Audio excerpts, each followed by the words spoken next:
So this next thing is just a little quick review on scientific notation. If you remember probably from your Math 3 class, I think it is, um, when you do scientific notation, it has very specific format. There's a decimal. The decimal goes between the first digit of the number. Now, the first digit of the number is any number other than 0, right? So you never have a 0 point something on scientific notation. So it's like a 1, a 2, a 3, 4, 5, that kind of thing, all the way to 9. And then the rest of the number goes to the right of the decimal. And this exponent that's here represents the exponent of 10 that you multiply it by. So if it's 2, then you're multiplying by 100. If it's 3, you're multiplying by 1,000. So the decimal starts in the normal position, right? And then sometimes in science, you end up having to move the decimal around, like either to the left or the right. And so I just came up with a simple mnemonic device. Red means if you're going to the right, then the exponent decreases in value. And if you're going to the decimal to the left, then the exponent increases in value. So we want to write 4.55 times 10 to the minus 1 as 455 times 10 to the x. Then what we have to do is realize we're moving the decimal twice this way, right?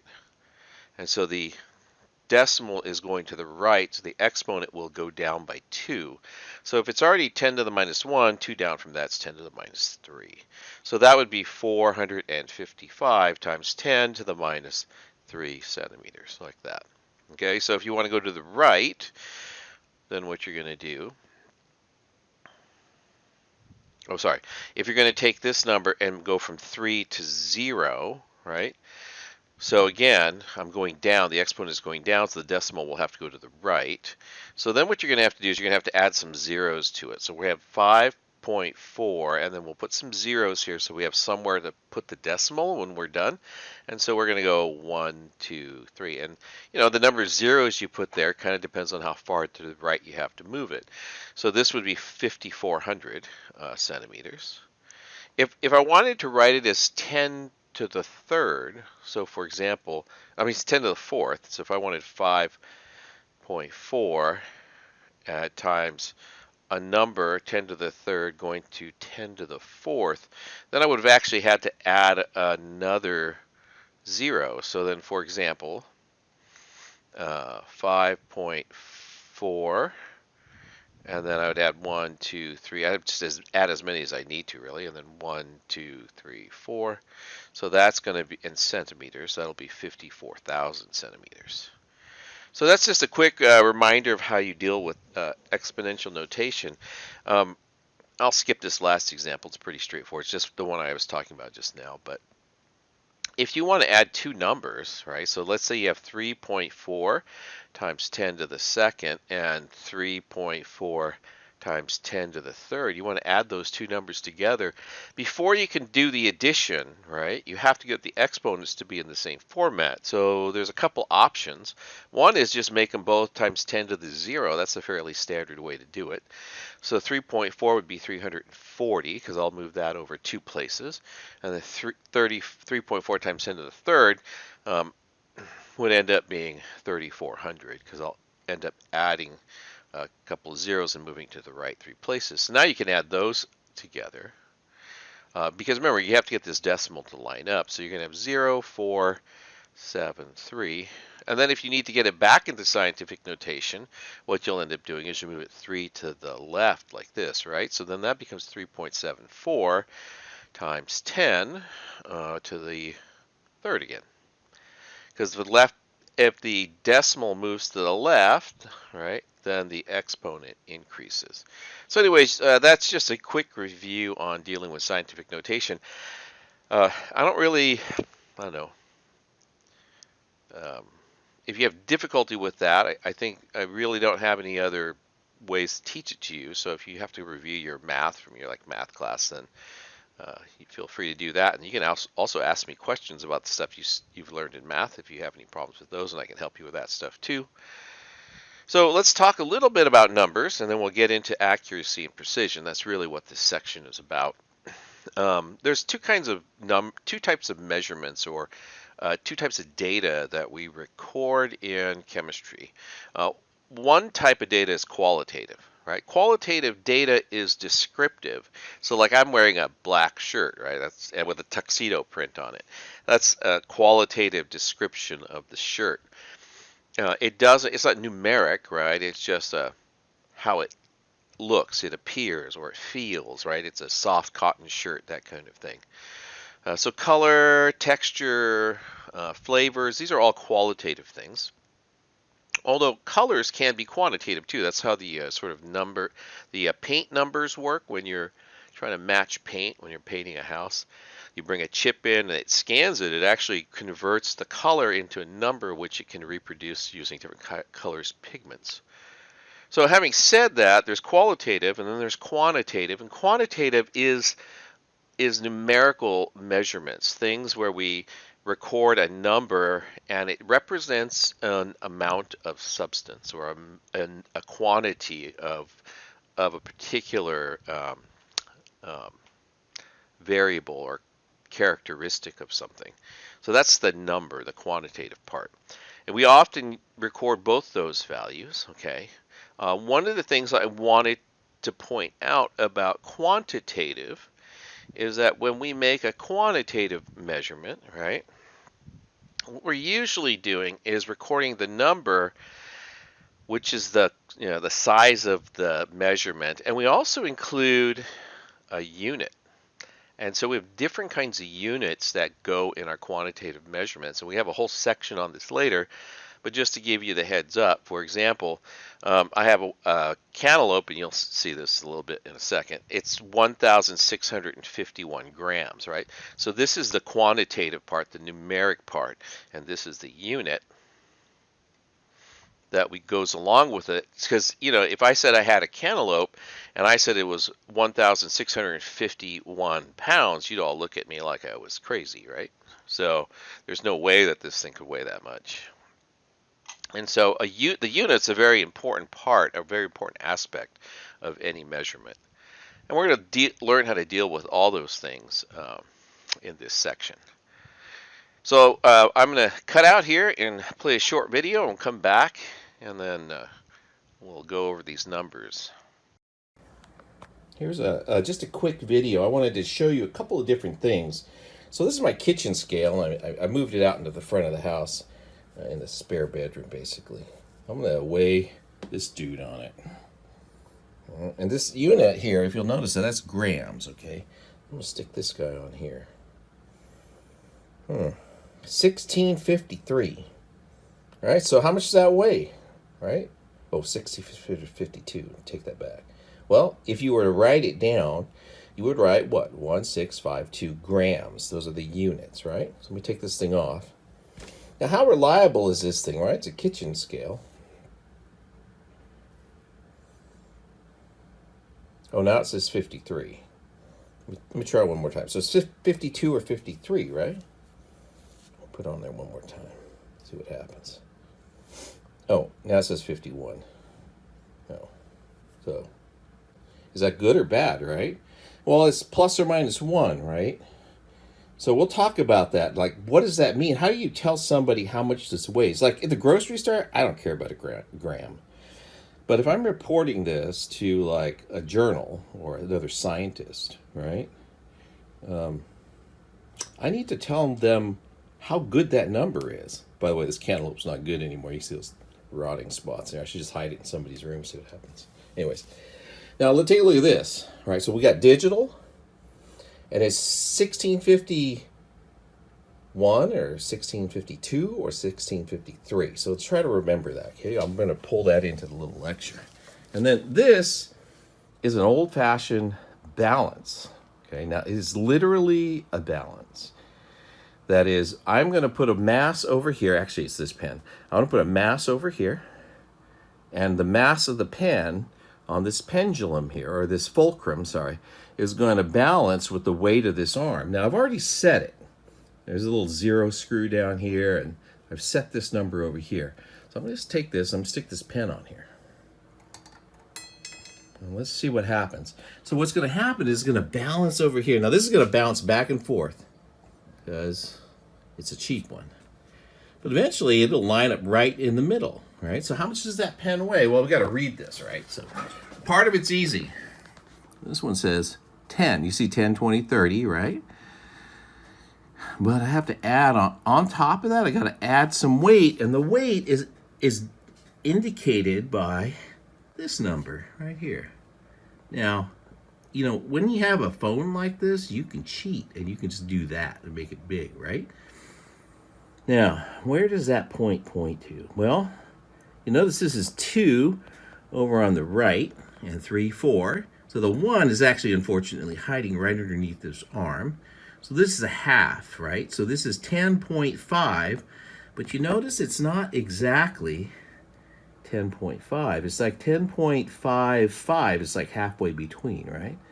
So this pen weighs 10.55 grams. Now this is an analog. We actually have to sort of guess what that number is, and that's kind of the way all analog devices are. The scale that you see at Save Mart or United Market, those scales are analog devices because you get maybe 20 chili peppers or something, and you throw them on the scale and you're trying to get a pound of them, right? Well, you have to read it. It's not telling you what the digits are. This guy tells you all the digits. When you write those things down, you just write them all down. On this one, you have to sort of estimate one of the digits. Okay, and we'll talk about that because you realize I got 3 different weights from this guy. I only got 1 from this guy. So I don't know which one's better, right? And that's actually not a real good question because neither is really better than the other. And we'll talk about that too. All right, so now what I'm going to do, I'm going to take this, I'm going to put it on here. And what do you think it's going to weigh when I put it on there? Because this thing only goes to the gram, right? And this, we know, weighs 10.55. If I stick it on there, what does it say? And it can only tell me 11, right? So it actually rounds it off. So how good is that or bad is that? And the topic that we're going to be talking about is accuracy and precision. And then we're going to talk about how we use those numbers in calculations. So we're back, right? So here's the 1651 that I was showing you on that video, and that was the mass of my cantaloupe. How heavy was my cantaloupe? And remember, it was 1651 or 2 or 3, right? And that number seemed to change. And I wasn't doing anything like magic. I wasn't trying to trick you guys or anything. It's just that if you pick up that cantaloupe and you stick it on the balance, that's the amount of error that you should expect from that particular brand of balance, right? So how do you tell somebody how good that number is? Well, in this number to the right that I'm showing here, and let me get my pointer over there so you see, in this number over here, I know that number, that last digit, is probably a 5, and I accidentally typed an extra 0 in here when I did it the first time, so it's 10.55 grams. So when I tell somebody this thing weighs 10.55 grams, what am I telling them about this number? What I'm telling them is I actually measured that number, right? That's the number I know that to be. And if you remember the way that thing looked, there were spaces like this, right? And then there's a little notch that fits in here. And so this was the 0.5 marking, and this was the 1.0 marking, like that. Or sorry, the 0.6 marking. And so we said 5.5 because we're kind of estimating where that number is. So if I record this as 10.55, the way we phrase it is we say that this number has 4 significant figures.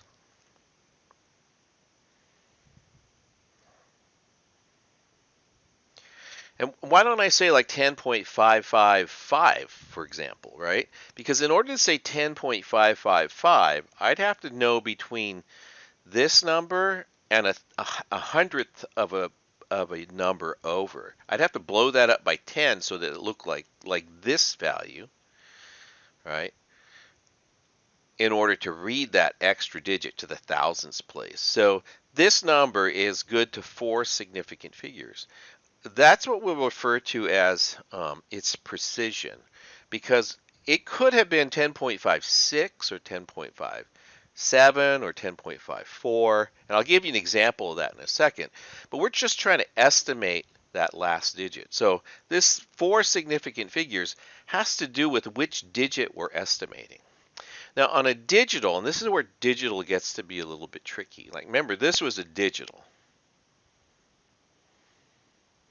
and this one was analog. I had to guess, right? The problem with digital is people think that like the 1651, they think the 1 is the number. But do you remember what the first number I recorded was? Is 1653 or was it 1652, right? So this number itself is an estimated digit. It was either 1, 2, or 3. So by recording 1651, right, my last significant digit, this is my estimated digit.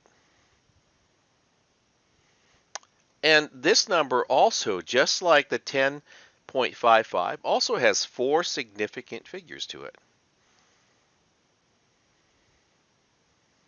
Now remember, if you remember the term figure, figure just means number. So it has 4 numbers that are important to it. So 1651, there's 4 numbers, and 1055, there's 4 numbers. You ignore where the decimal is in order to determining the number of significant figures. You just like pretend any of the decimals are gone. Okay. So both these numbers have 4 significant figures. Either one could have been 1 higher in that place or 1 lower in that place. The only difference is on the analog balance, when it's 1 higher or 1 lower, that's 100th of a gram. And if it's 1 higher and 1 lower on that digital balance, that's a whole gram. That's like a whole place here, right? So significant figures has to do with precision, like how close the numbers are relative to each other, whether or not they're 1 higher or 1 lower in the 4th place or the 3rd place or the 2nd place. Okay, so what is accuracy? And then we'll get into some more examples and do some practice with these things. Because people tend to, right, in precision, let me say this, in precision, what we're doing is we're looking to see precision, okay, is how close a set of measurements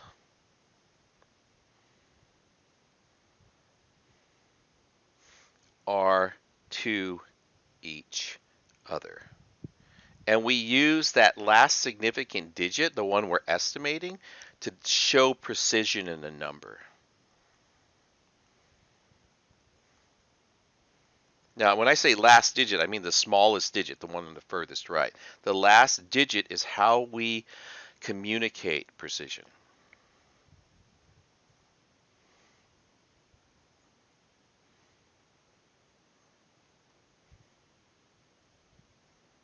Okay, now let's talk a little bit about accuracy, and then I've got another short little video, okay?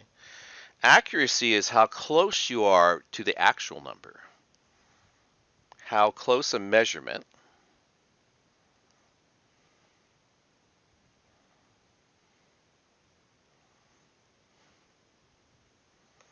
is to the actual number.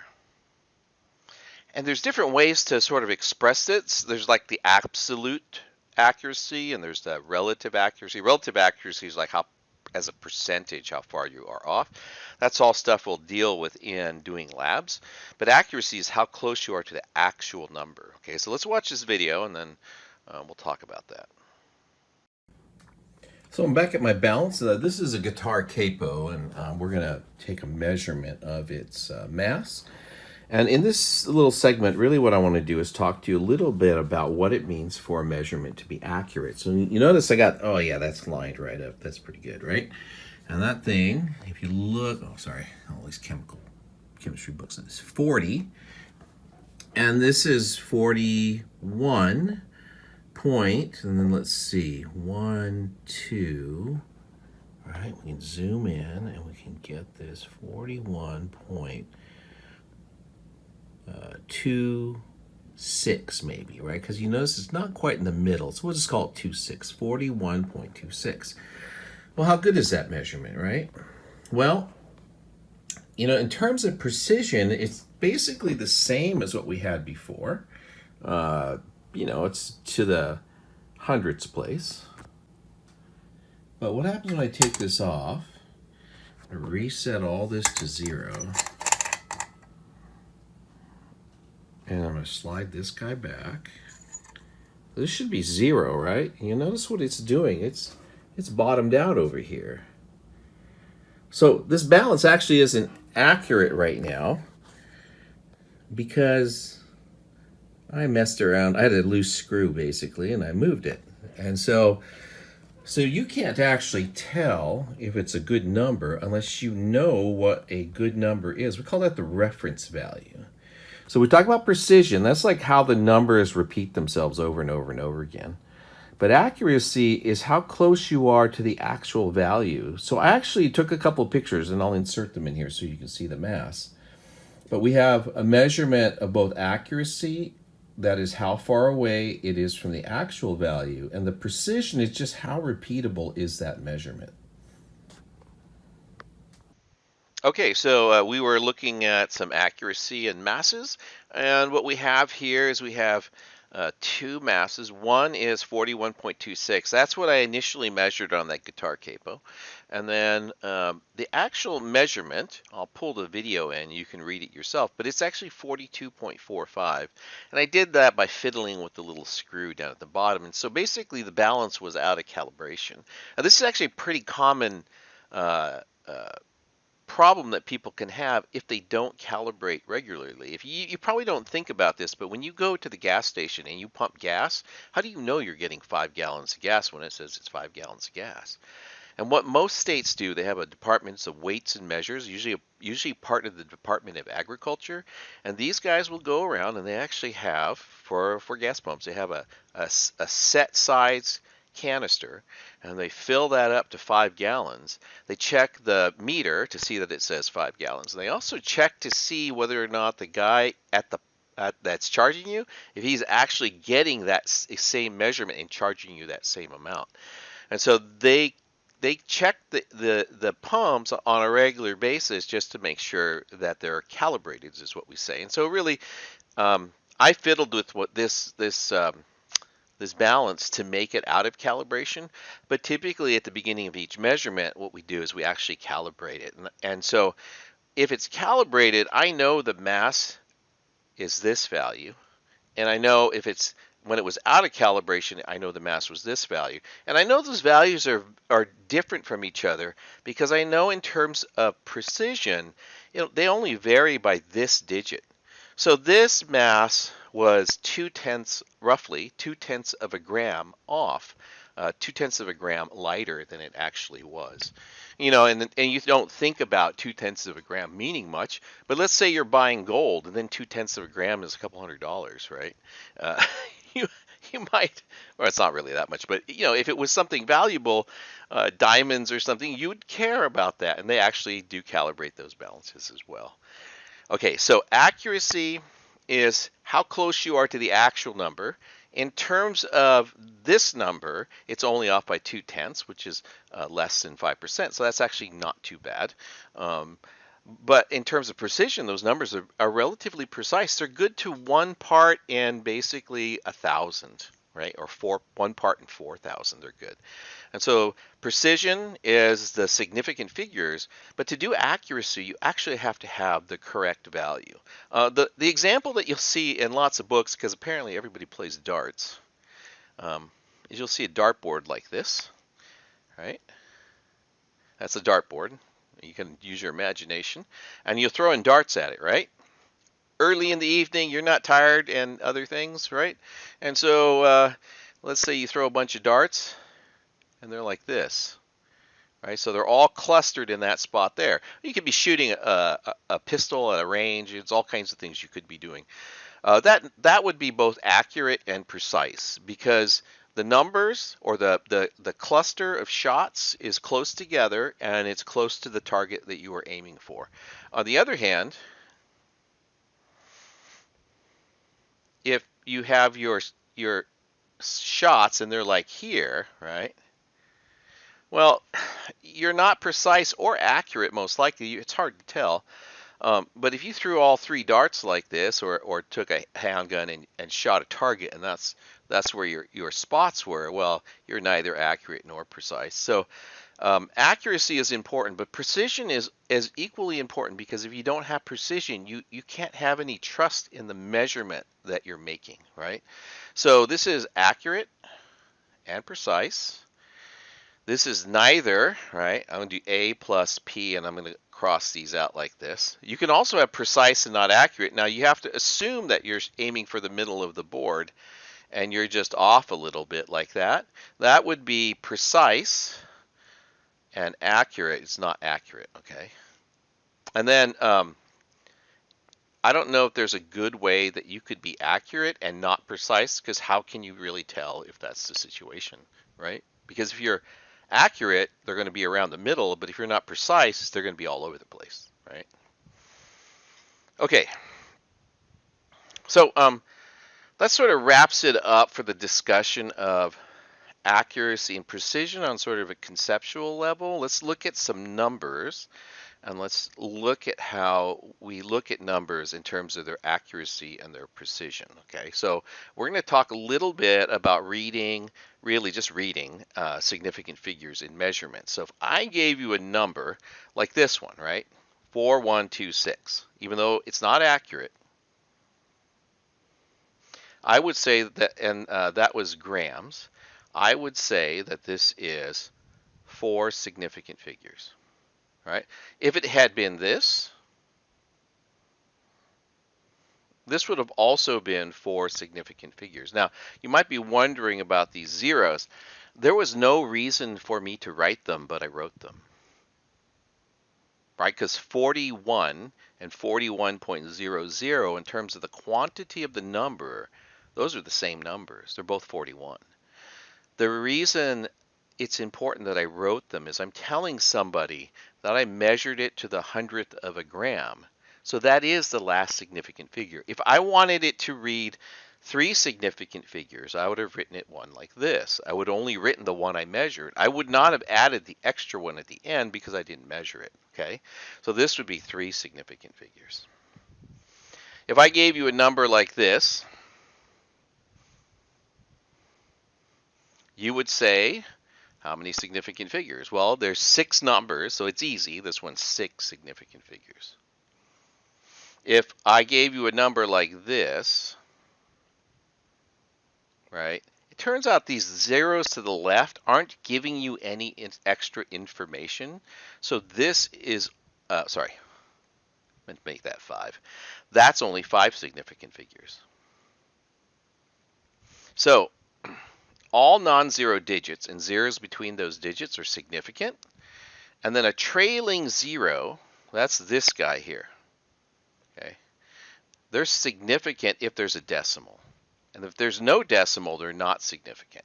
So in other words, oh yeah, and this leading zero, this is what this means. This is the leading zero. Numbers to the left. These are never significant. So if I have, let's do 0.010 like that, right? These are the leading zeros. They don't count. Those count because there's a decimal, and this one to the right, I recorded it. I wrote it because I measured it off of an instrument. So this would be 2 significant figures. If I had 1, 0, 1, 0, 0, right? I needed these to keep the places, and so this is actually 3 significant figures because these are trailing zeros. And there's no decimal. Now your book will discuss this, and this is true, okay? Your book will discuss this. Those are considered to be ambiguous because whether you had to write them to keep the place, but you didn't put a decimal, and not everybody follows that convention of putting a decimal there. So it's hard to tell whether or not those were meant to be significant and measured or not, okay? So now, the way you take care of this sort of ambiguity is you write it in scientific notation. So I'm going to move the decimal. I'm going to do this, 10100. I'm going to move it like this, 1, 2, 3, 4, like that. So this is 1.01 times 10 to the 4th. Because I moved it to the left, I had to increase the exponent. And then that represents 3 significant figures, and now I didn't have to write the zeros. The exponent doesn't count because it's just it's telling you where the places are. And then if I wanted to express this same number as 4 significant figures, I would have done this. Because I wrote this, and I didn't have to, okay? Because I took care of the places by using that 4. So when you have trailing zeros, it's generally, if you can write it in scientific notation, it's better to do that. If it's not, because you're not going to write all the numbers, some of the numbers you'll read, okay? If it's not written with a decimal, then you have to assume they're not significant. If there is a decimal, it is significant, okay? So this number, 10100, if I put a decimal here, right, that would be 5 significant figures. And that's why it's kind of better if you get in the practice of doing scientific notation, because that ambiguity makes people just crazy. Okay, makes me crazy. Anyway. Okay, so one more just quick example. This is one I usually do in class with a lot of students, and so I'm not sure it's going to work so good in this format. But let's say I ask you to measure how long this black line is on this ruler. And notice this starts at 1, right? This is 0.5 here, so this 1, 1.52. So those are the measurements that we're dealing with. How long is that, right? So most students would say, well, this is 1, this is 1.5, 1.6, 1.7. If you're not careful, you might just say, yeah, it's 1.7. But if you really zoom in on that, all right, you can see it's not quite 1.7. And so then it becomes a little bit of a guessing game. So it could be 1.71 or 1.72 or 1.73. And again, this is that whole analog thing. A ruler is an analog measurement device. And we can be certain of the 1.7. So if I said write that value down, most of you would get to the 1.7 in the unit centimeters. But then the question is, what is this last little bit? And so I actually have to line myself up and hold a ruler there. And if I had a cell phone, I'd take a picture. But again, I'm thinking 1.73, 1.74. Now, which one of those is right? Well, they're all actually right. In terms of precision, I'm just saying I'm trying to estimate that one the best I can. And that gives me 3 significant figures. You should do this with every measurement device in a laboratory, okay, that's not digital. That is, you should say, okay, I can know for sure this is the 0.7. I need to estimate that value that's between those two numbers. It's always the number you're estimating is always between the markings of the device. So if the unit markings have tenths, then you're estimating to the hundredths. If the device's unit markings to the hundredth, then you can measure to the thousandth. Okay, and there are things that we use in science, engineering, things like that, can measure to the thousandth of an inch because you're estimating to the thousandth of an inch. The last thing in terms of significant figures has to do with exact numbers, and some numbers don't have uncertainty. Like I held this up and asked you, I don't know why, it's kind of funny, I had the cantaloupe, and so it just became my thing. How many cantaloupes do I have? None of you is going to say, well, I think it's 1.2. Oh, maybe it's 0.9, right? None of you are going to say that. You're going to say 1, right? Because there's 1, you can count it. And that's the idea of an exact number. The first idea of exact numbers, things you can count are exact. Okay, so 12 eggs in a carton, right? 24 red M&Ms in my M&M bag. That would be an exact number. There's also, besides the things you can count, there are some things that we define. So when I say there's 60 seconds in a minute, right? That's because we defined a minute being 60 seconds long. If I say there's 12 inches in 1 foot, that's exact because we defined the 12 inches in a foot. And it turns out there's some other ones, like centimeters to inches, right? There's 2.54 centimeters in every inch. So if you actually had 10 inches, like 10-inch ruler or 10-inch stick, that would be 25.4 centimeters because there's 2.54 in every inch. So that's the idea of exact numbers. And uh, really what we'll be doing next, let's show you a little bit about units in the next segment, and we'll also then go into calculations, okay? And I expect that you can read the section on units in your textbook. I'm not a big stickler for you memorizing which ones are metric and which ones are SI. I just need you to know uh, meters, centimeters, inches, feet, pounds, grams. I need you just know the names of different kinds of units and what they're associated with, and that's what we'll talk about in the next segment.